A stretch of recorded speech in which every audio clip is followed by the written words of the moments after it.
I think most neurodivergent people and parents of neurodivergent people have thought about this question. Is this label helpful? Are labels in general helpful?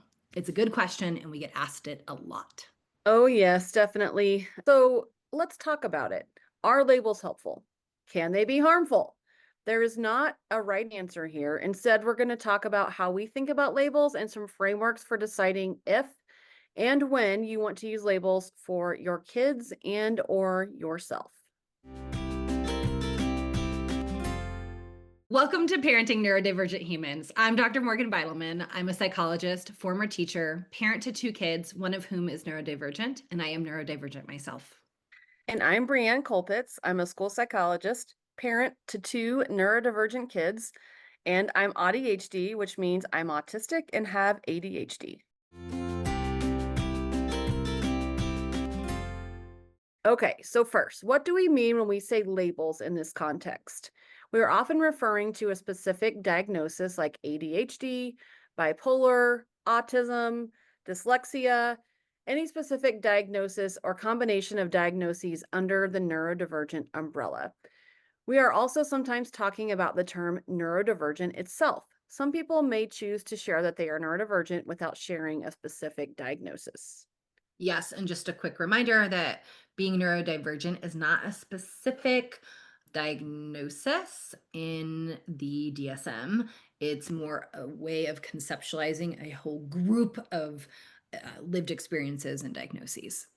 And also, another thing that I think is really important for us to make clear at the top of this episode is that a label does not change who a person is. The same way that someone saying that they're tall doesn't make them tall, they're the height they are. Whether or not you label them as tall doesn't change their actual height, right? Like they were however height they were before, and they will be however height they are after.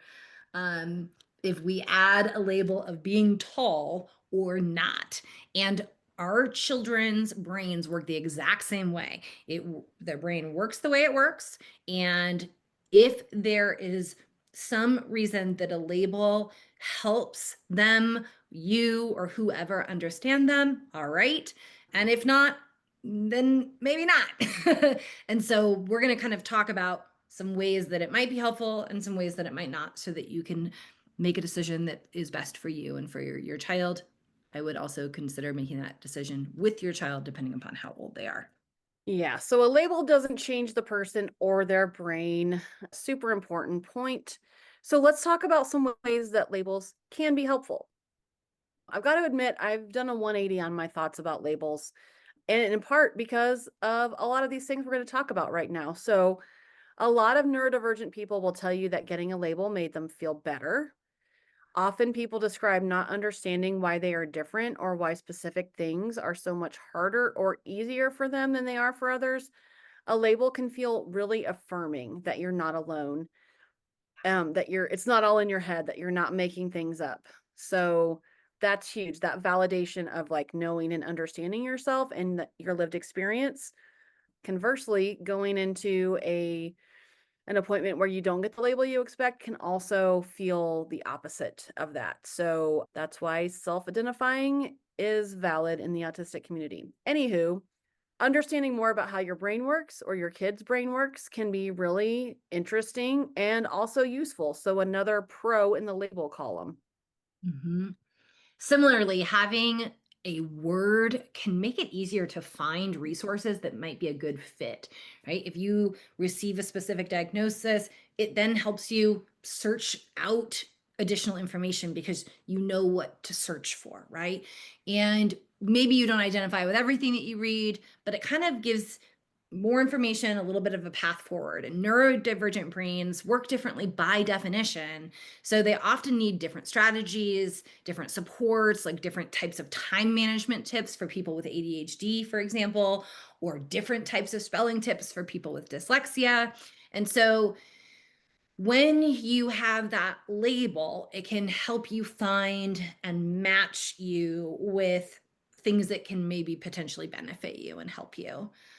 Another one that I see and hear a lot is like having That label can also kind of help you find your people. It can help you Yeah. make community. It helps you find people that get you, right? Yep. Yeah. And it can also, having a label can also help you with certain types of supports in particular. So it can help you sometimes advocate for evaluation for special education services in a public school or a school that takes federal dollars. It can also help you advocate for potentially a 504, again, in a school that takes federal dollars in any way. And it can also help in some instances to get insurance to pay for certain types of supports. I feel like I'm saying that word 7 million times. But, when you're kind of interfacing with a different system, be it the school system, medical system, etc., some insurance system, Mm. having the label can sometimes help you navigate those spaces. Okay. So lots of positives for use of labels. All three of us on the pod openly identify as neurodivergent, and that is something we have all found some power and community in. However, that doesn't mean it's all sunshine and rainbows. People have some real and valid concerns about labels. I think it's Sure. important to validate that truth and think about how we can limit some of the potential harms. So, talking about that, people are worried a label will cap or limit their kids' potential.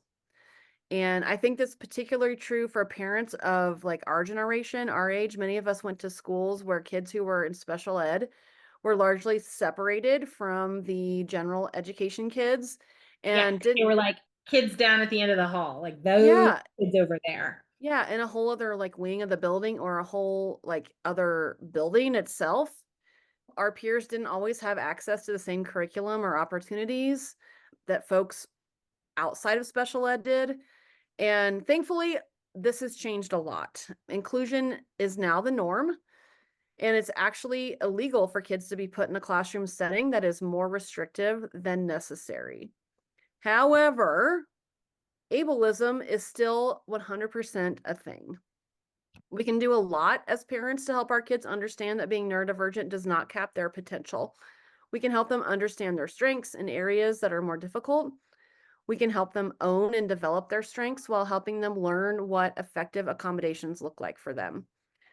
I want to also say, I hear parents sometimes say, and I hear kids say this too, things along the lines of, I can't do X because of whatever disability, right? Like, oh, I can't pay attention because I have ADHD, or I can't read because I have dyslexia. And sometimes there's fear that having a label will reinforce that mindset in and of itself. And that is a super valid fear. And I do see that happen. The flip side is, I think, how we parent and how we coach, because we can find community, we can find resources, and we can also say that we might have to be creative in how we figure out how to do something. But just because you have X doesn't mean you can't do Y. Exactly. Yeah, it's not like you can't do something because you have a disability. You might just have to do it a little bit differently. And you also, Right. It's going to maybe look different. Yeah. And I think also, ableism is the water we're swimming in. And so we might not even realize our own beliefs that are there about like what labels or disabilities might mean for our children or ourselves. And I think that's a process. And we've talked about some of that in our other episodes. So if you could use support with that, then make sure you're listening to our other episodes around those topics. I do think concerns about discrimination are real and valid. Discriminating against someone on the basis of their disability is illegal, thanks to the Americans with Disabilities Act. However, as we said before, ableism and discrimination is definitely still a thing, and it's a valid concern. This concern has been increased recently after our current Health and Human Services Secretary, RFK Jr., said he would create an autism database. HHS has since said that such a database won't be created. nice And job pushing back parents of kids yeah, with disabilities. right. And existing laws around patient privacy would make it impossible to legally assemble such a database. But the stress and concerns that come from it, even being suggested, are real and valid. And I've seen that on community listservs that I'm a part of within my own, family and just with the clients that I serve. Like, yeah, the fear is real. So I can Yes, understand why people would not seek an evaluation right now, and that's happening. sure. And it also hasn't been that long since those rights were secured. Yeah. Actually, I think we have this in a previous episode too, or maybe it's on Instagram that we have it, but we have some resources on the Americans with Disabilities Act and how it came to be.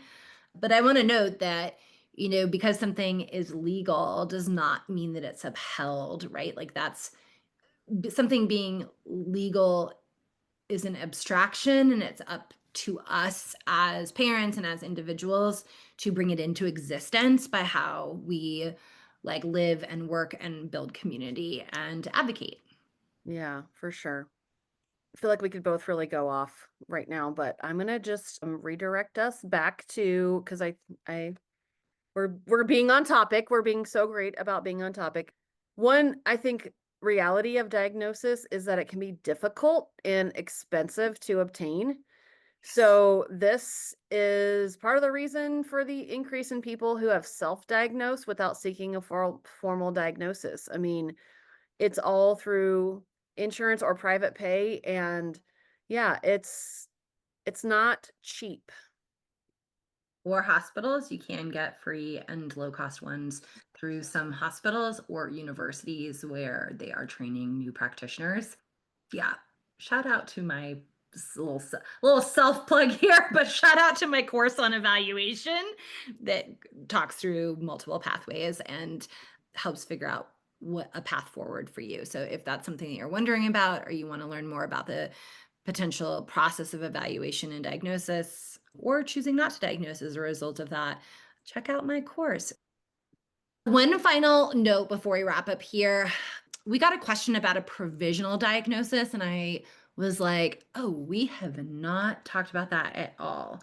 And so I just wanted to address it because I think that that is kind of tricky, like this all can be tricky, but in particular, this idea of a provisional diagnosis. So let's talk about it real quick. What in the world is a provisional diagnosis?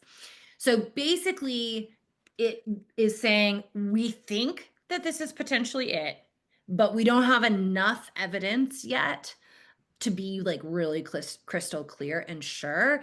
And so we don't want to fully identify yet until we have like cleared up a couple of things, right? Is the general idea. So why would this potentially happen? One reason that that happens is that the child is young and there's kind of like a couple of things in the mix, and we're trying to kind of figure out, what gets cleared up with some intervention, or if we get those interventions in early enough, does this, kind of subside, or does it persist? And so sometimes in instances like that, you might see something like speech delay or developmental delay, but there isn't like a full blown diagnosis with it yet. Could be one time that we see this. Or sometimes we will also see in that where we have something that kind of could be a learning disability, but we we just want to do a little bit more to double check, right? To see how this person responds to intervention before we really like give this label, right? Because we take those seriously and we want to make sure that it is actually a disorder, meaning that there's like something different in the way that this brain is working. They can also happen when there's a lot going on for a kid, and it can be really hard to tease something out. And not because of like a delay when they're younger, but this can be things like things going on in society. So, for example, during the pandemic, I felt like every time I turned around, somebody was like, ADHD, ADHD, ADHD. And it's like, well, hold on. The entire world, literally the world has changed, right? And there's stress and there's anxiety, and the way that we're learning is suddenly different. And there's all of these things that can be fracturing our attention that look like ADHD, but it would be remiss to give a diagnosis like that in the middle of all of this stuff going on.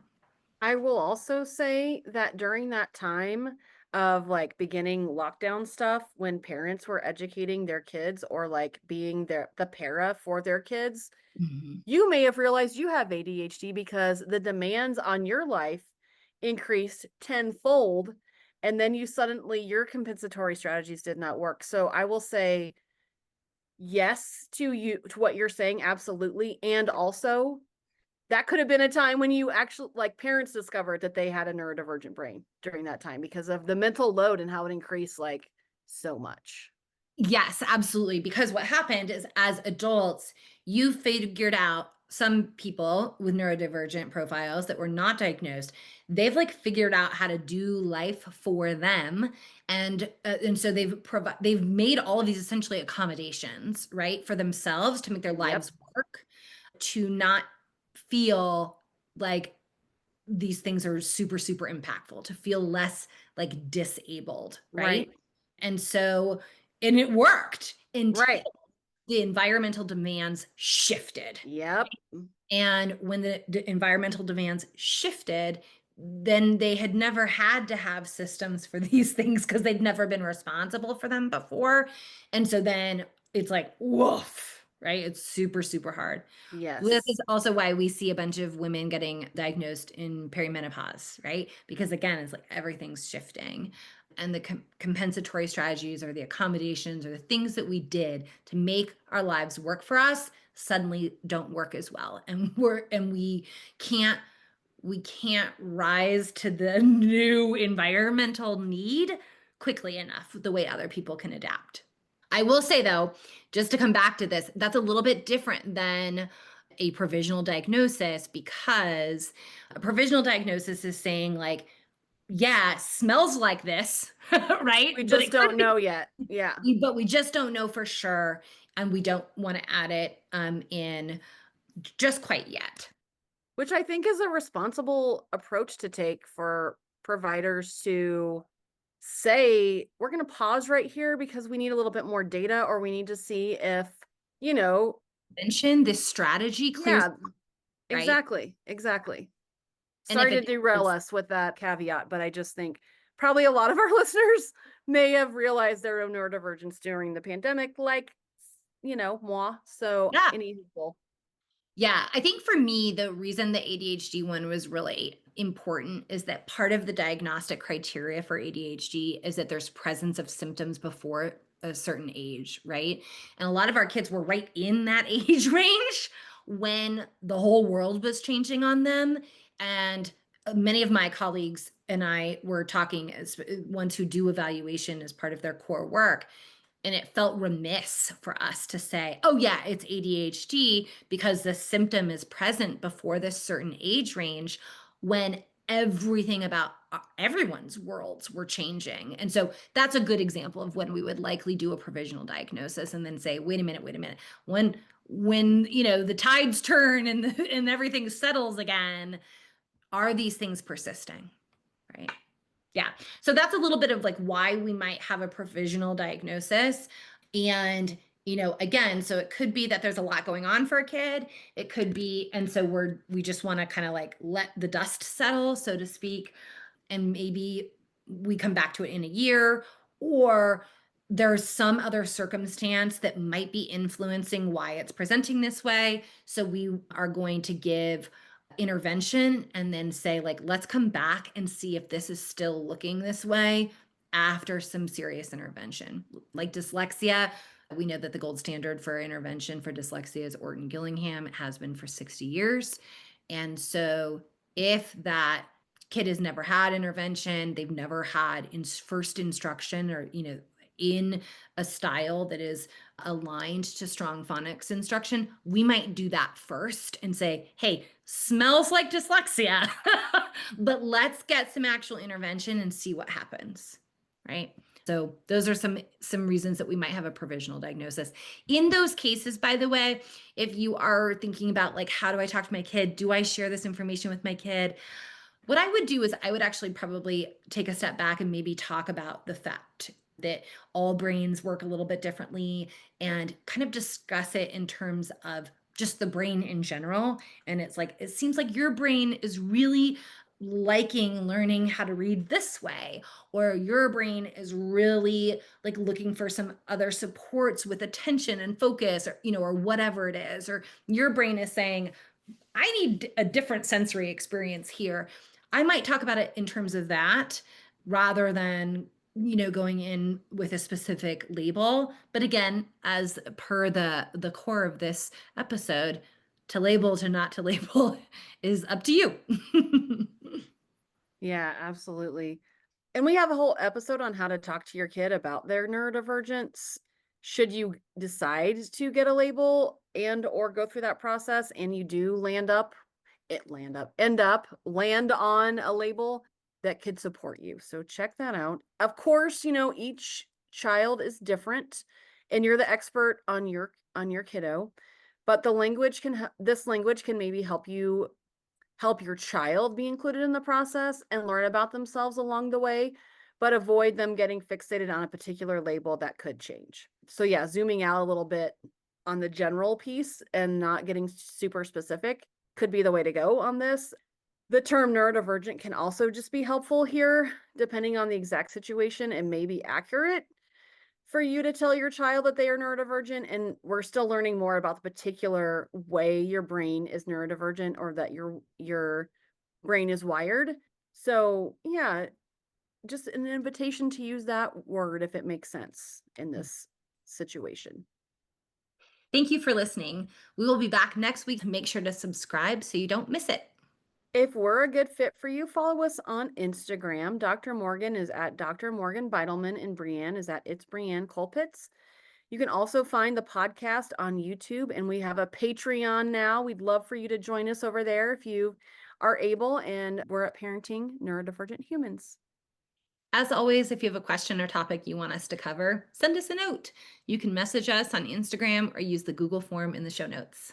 Thanks to our editor and producer, Erica Carpenter. See you next time. Bye.